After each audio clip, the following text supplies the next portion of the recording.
Good morning, universe. Good morning, Heavenly Father. Good morning to all my guardian angel and to my family.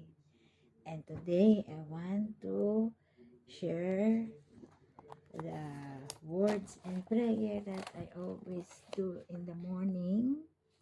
So I want to share to my family and to my friends so that maybe you can do the same. So I will say, I'm divinely guided and protected at every moment of my life and all my families. Abundance flows effortlessly to me because I am worthy of all great and good things. I trust the divine timing of my life. Everything is unfolding perfectly.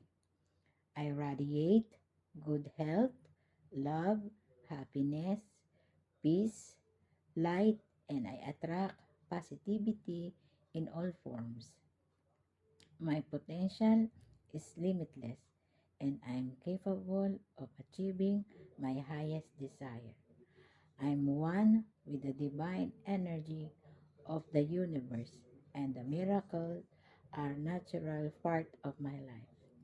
Every day I am blessed and grateful and aligned with my highest purpose and all my families. I allow, I accept, I deserve. So I am claiming all what I am praying. I claim it, I claim it, I claim it. Thank you, thank you, thank you, thank you, thank you, thank you, thank you, Heavenly Father and the universe, and with all our guardian angels, families, and ancestors. And I ask thee and I thank thee in the mighty name of Jesus Christ. Amen. So thank you for all my families and for all my loved ones and all the people who become part of my life journey.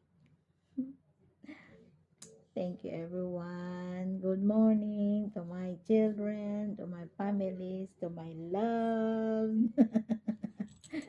So every day happy. I have my pillow smiley and my water bird.